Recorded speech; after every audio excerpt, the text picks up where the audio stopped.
Welcome back to Kdramas Decoded, and don't forget to subscribe so you never miss an episode of your favorite K-drama. Episode 5 of A Bona Fide Killer begins on a surprisingly warm and peaceful note. At home, Tae-sung wakes up early and prepares an elaborate breakfast for his wife and their daughter, Yuri. He proudly presents everything he made, jokingly matching each dish to a member of their little family. His wife is touched by the effort, while Yuri is simply excited about eating with her favorite doll. The morning also reveals that the family has received a gift from her friend Seulgi in Russia, who apparently plans to visit Korea soon. But while the family is enjoying their breakfast, Tae-sung's colleagues are dealing with a much darker situation. A construction worker has died after falling from a building, and the police initially conclude that it was an accident caused by the worker's own negligence. However, the circumstances immediately raise suspicions. The death resembles several previous cases connected to the mysterious killer known as Kingfish. The team begins questioning whether the earlier deaths really were accidents. 8 people have already died under suspicious circumstances, and if this latest victim was deliberately killed, there may be a much bigger pattern behind the cases. Their investigation leads them toward a wealthy and powerful businessman, Chairman Chun Seong-gil, whose company was responsible for the construction site. Meanwhile, the assassin team receives a new target, Tac Jongu, the spoiled son of a powerful politician and a member of a wealthy family. Jongu has a history of sexual violence and other crimes, but his family's money and influence have repeatedly allowed him to escape serious consequences. 5 years earlier, a young woman died after falling from a high-rise apartment while Jongu was present. He claimed that she had taken her own life during an argument, and because there was insufficient evidence, he was acquitted. Now Jongu has been sent to a casino and ordered to stay there until his father's upcoming political campaign is over. The team decides that this is their opportunity to eliminate him. However, reaching him proves difficult because he is staying inside a heavily secured VIP area. Back with the journalists, the investigation into the construction worker's death becomes more suspicious. The company insists that the victim was drunk and had failed to wear his safety equipment. A supposed eyewitness even confirms this story. But when the reporters speak to people who actually knew the victim, they discover something completely different.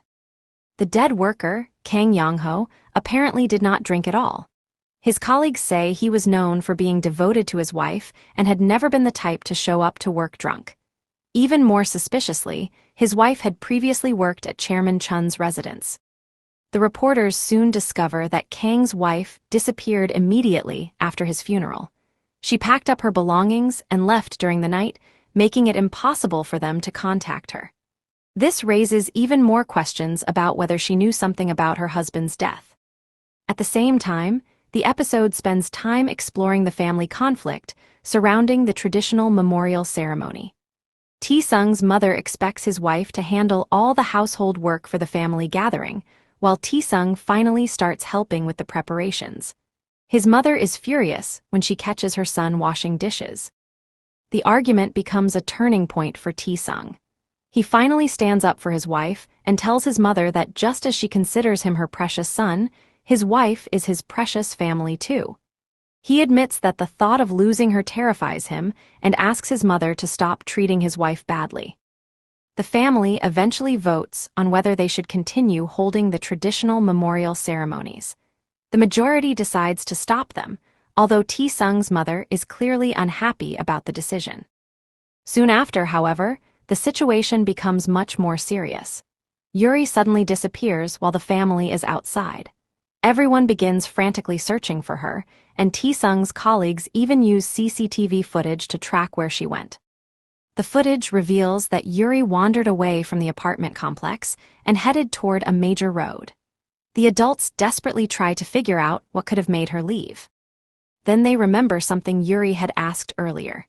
She had been curious about what a memorial ceremony was and had been told that people who had gone to heaven could come back to the family home to eat. Yuri had also asked how someone could get to heaven. When they examine the CCTV footage more closely, they notice Yuri repeatedly looking toward the sky. Her family realizes that she probably followed the airplanes flying overhead, because she believed they could take her to heaven. They eventually find Yuri on a rooftop. When asked why she went there, she innocently explains that she wanted to bring her mother's parents back because she had been told that they were in heaven. Yuri believed that if she took a plane, she could bring them home. Her mother is devastated and apologizes for not realizing how seriously Yuri had taken her earlier conversation. The emotional moment also deepens the bond between Yuri and her mother. After Yuri is safely brought home, Tae-sung reassures his wife. He explains that when someone is as precious as she is to him, the possibility of losing her naturally scares him. His words make it clear just how deeply attached he has become to his wife and daughter. The episode then returns to the Kingfish investigation.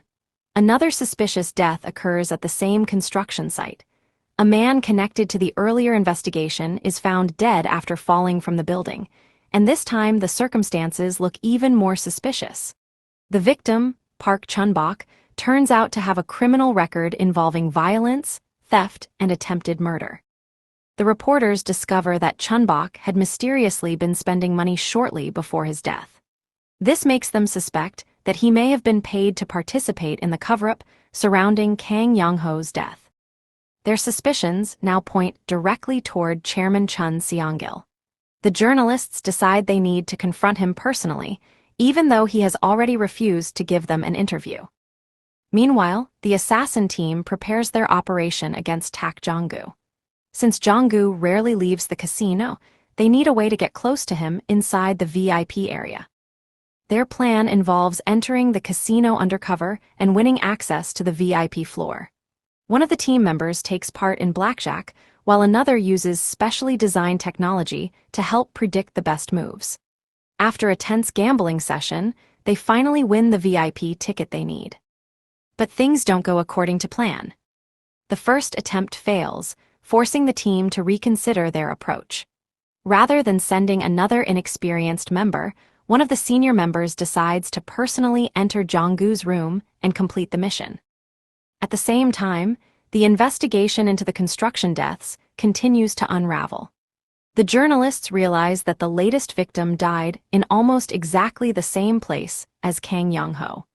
The fact that another person connected to the construction site has now died makes it increasingly difficult to believe that these are ordinary accidents. The reporter begins connecting the dots between Chairman Chun, the construction workers, and the suspicious deaths.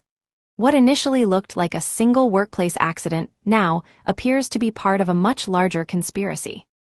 As the assassin prepares to enter Jonggu's room, the plan suddenly becomes dangerous. Someone approaches in the hallway, creating an unexpected variable that could expose the operation. The team member waiting outside urgently warns the senior operative that someone is coming and that she should not be caught inside. Then, just as the situation becomes even more tense, another person appears. The episode ends on a major cliffhanger when the team realizes that the unexpected person is not a stranger at all. It is someone the senior operative already knows.